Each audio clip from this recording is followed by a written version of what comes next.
A'udhu billahi minash shaitanir rajim. Bismillahir rahmanir rahim. Mes chers frères et sœurs, assalamu alaikum wa rahmatullahi wa barakatuh. Dans la sourate Yusuf, verset 111, il est écrit Laqad kana fi qasasihim ibratun li ulil albab. Dans leur récit, il y a certes une leçon pour les gens doués d'intelligence. Aujourd'hui, nous allons prendre notre leçon, notre morale, d'une histoire de l'imam Hassan alayhi salam. Nous allons regarder, dans cette histoire, l'application de la retenue et de la clémence par l'imam Hassan alayhi salam, comment cette clémence va retourner un homme qui était un ennemi des Ahlul Bayt en un partisan, en un sympathisant des Ahlul Bayt. Nous allons regarder ce qu'est la clémence, quels sont ses bienfaits. Nous allons aussi regarder quel est l'opposé de la clémence, c'est-à-dire la colère. Nous allons regarder quels sont les méfaits de la colère, comment s'en prémunir, et quelle situation de la vie quotidienne nous prédispose à la colère et à laquelle, si nous appliquons de la retenue et de la clémence, nous en sortirions bénéficiaires. Et nous allons finir par l'approbation de Dieu sur ceux qui endurent, ceux qui sont patients, ceux qui sont cléments. Donc l'histoire de l'imam Hassan est comme suit. Un jour, un homme syrien ne cessait d'insulter l'imam Hassan alayhi salam, qui se trouvait alors sur un animal entouré de compagnons. L'imam restait silencieux jusqu'à ce que le Syrien ait terminé. Il l'approcha ensuite et lui demanda, avec un joli sourire, « Vieil homme, je crois que tu es un étranger. Il se pourrait que tu te sois trompé. Si tu nous avais avertis, nous t'aurions rendu satisfait. Si tu nous avais cherché, nous t'aurions guidé. Si tu nous avais demandé de charger quelque chose sur ton animal, nous l'aurions fait. Si tu avais faim, nous t'aurions approvisionné. Si tu étais dans le besoin, nous aurions arrangé tes besoins. J'espère maintenant que tu conduiras ton animal jusqu'à notre demeure pour être notre invité jusqu'à ce que tu décides de repartir. Ceci te sera meilleur. Nous avons une grande demeure, une position remarquable et une fortune abondante. » Qu'est-ce que la clémence tout d'abord? La clémence, c'est répondre avec douceur à une situation ou à des actions qui nous sont préjudiciables. Ici, l'imam a été clément envers un homme qui l'a injurié. Regardons un peu plus précisément dans cette histoire comment l'imam fait preuve de clémence. Quelles sont les actions qui vont mettre en pratique la clémence de l'imam Hassan alayhi salam? Tout d'abord, quand l'homme est en train d'injurier l'imam Hassan alayhi salam, quelle est la première réaction de l'imam? Il reste silencieux. La première réaction de l'imam face à quelqu'un qui l'injurie, ce sont donc les bonnes manières. Rester silencieux face à quelqu'un qui converse avec nous. C'est une habitude que nous devrions avoir avec tout le monde. Non seulement nos ennemis, comme l'imam Hassan le montre aussi, mais avec tout le monde. C'est une autre leçon qu'il faut prendre dans cette histoire. Pourquoi l'imam Hassan reste-t-il silencieux? Il y a d'autres raisons que les bonnes manières. En effet, s'il se mettait à répondre immédiatement à l'homme qui était en train de l'insulter, s'il ne se prenait pas le temps de se calmer, il pourrait risquer lui aussi de s'emporter. Il pourrait risquer lui aussi de renchérir avec ses propres insultes ou des actions qui ne sont pas dignes de la station d'un imam. Voici donc la première clémence de l'imam Hassan alayhi salam. Il laisse la situation se calmer, il reste silencieux. La deuxième preuve de la clémence de l'imam Hassan alayhi salam, c'est l'application d'un verset du Saint-Coran.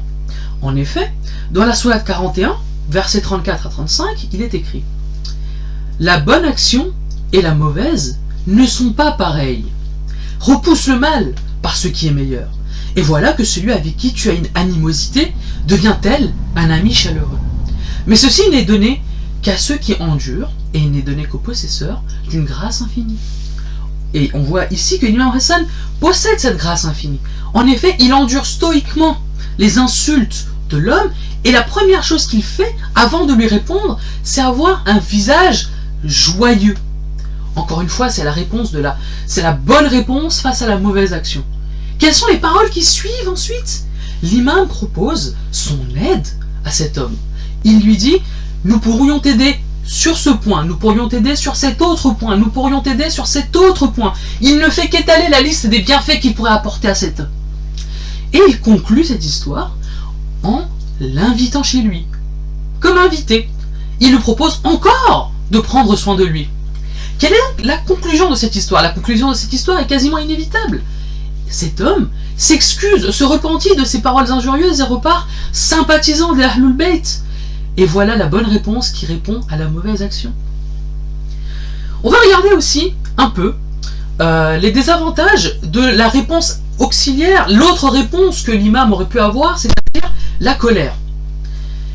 Qu'est-ce que la colère? C'est l'énervement, l'emportement, succomber à ses pulsions agressives. L'imam Ali décrit un homme en colère comme étant à moitié fou. Et cela a raison. Pourquoi? Regardons tout d'abord d'un point de vue médical. Je ne suis pas docteur, mais si vous allez demander aux médecins quels sont les effets de la colère sur le corps humain, vous saurez que la colère stresse le cœur, stresse le muscle. Vous êtes donc plus sujet aux maladies cardiovasculaires. Toutes les maladies de stress aussi, vous y êtes plus sujet, vos muscles se tendent. Vous êtes prompt à passer à l'action. Et quelle action? Ce sont des actions qui vont dépasser votre pensée. Vous risquez de dire des paroles qui vont dépasser votre pensée, des paroles ou des actions que vous pourriez regretter juste après. Ce faisant, vous pouvez détruire l'intégrité physique de votre adversaire ou de vous-même, et vous pouvez aussi détruire des relations sociales. En effet, il suffit d'un mauvais énervement, d'une mauvaise dispute, et voici que vous parlez mal, vous parlez de façon désagréable à votre père, à votre mère, à vos enfants, à vos frères et sœurs, à vos compagnons, n'importe quoi, et voilà qu'une inimitié se crée, qu'une rivalité se crée.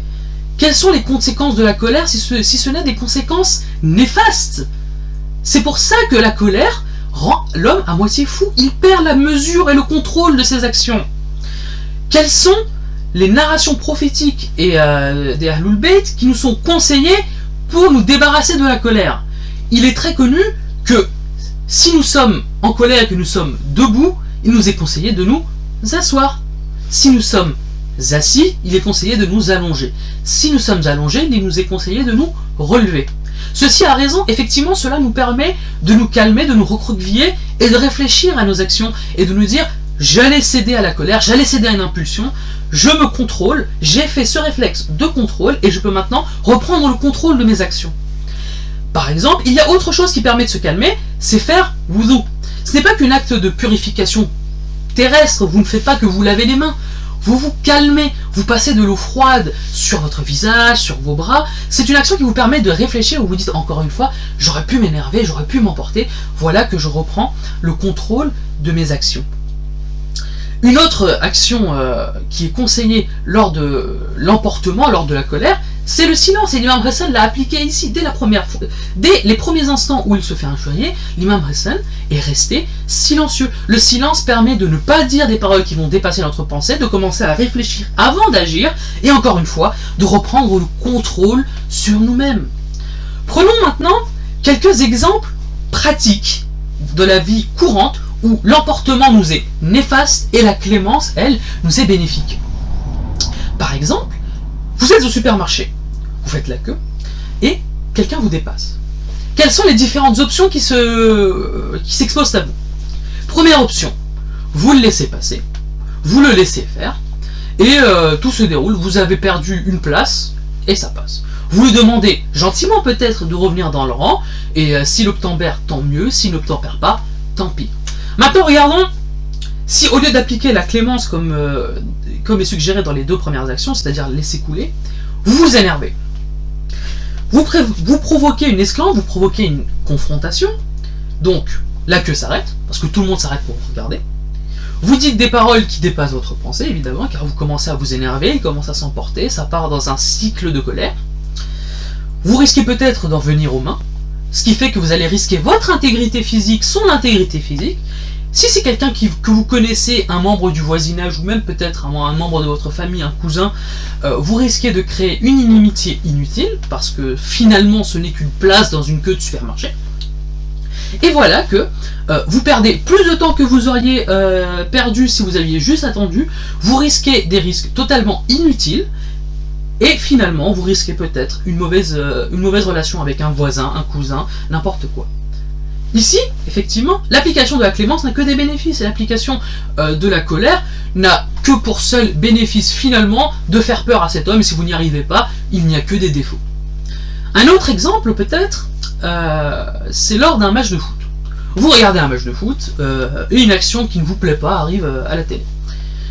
On peut les voir des fois sur des vidéos sur YouTube, il y a des gens qui s'énervent, qui se mettent à frapper leur télévision et qui se mettent à casser leur télévision. Bien. Si on fait le bilan de cette action, vous êtes emporté sur une action. Vous êtes emporté sur quelque chose qui s'est passé à la télé, sur lequel vous n'avez aucun contrôle. Vous avez frappé cette télé. Vous avez détruit donc un bien qui vous appartient et vous vous êtes probablement fait mal. Résultat des courses, que de la destruction. Et ça, c'est encore une des conséquences moindres de la colère, car ici, la seule personne qui est impactée par votre colère, c'est vous-même. Alors que dans les exemples que j'ai cités avant, ou même dans l'exemple de l'imam Hassan alayhi salam, d'autres personnes auraient pu être affectées par votre colère, par vos actions, par vos paroles. Et si on regarde le Coran, on se rend compte de l'approbation de Dieu envers ceux qui sont patients, ceux qui pardonnent. Dans la sourate 3, versets 133 à 134, il est écrit « Et concourez au pardon de votre Seigneur, et à un jardin, large comme les cieux et la terre, préparé pour les pieux qui dépensent dans l'aisance et dans l'adversité, et qui dominent leur rage et pardonnent à autrui, car Allah aime les bienfaisants. » Nous allons conclure sur l'exemple qui nous est donné par le messager de Dieu. Effectivement, dans la sourate At-Tawbah, verset 128, il est écrit « Certes, un messager pris parmi vous est venu à vous, auquel pèsent lourd les difficultés que vous subissez, et qui est plein de sollicitude envers vous, qui est compatissant et miséricordieux envers les croyants. » Notre exemple, notre prophète, l'homme auquel nous devrions aspirer à ressembler à cet homme. Cet homme est compatissant, cet homme est miséricordieux, il est rahmatul lil alamin. Il est la compassion envers le monde. C'est l'exemple vers lequel nous devrions viser. C'est l'exemple que nous devrions viser, c'est ce à quoi nous devrions aspirer. Et donc, mes frères, je conclus par ceci. La clémence a beaucoup d'avantages, la colère n'a que peu de bienfaits, et nos exemples, nos imams, nos Ahlul Bayt nous encouragent à être cléments, compatissants, en accord avec le message qui est écrit dans le Saint-Coran. Wassalamu alaikum wa rahmatullahi wa barakatuh.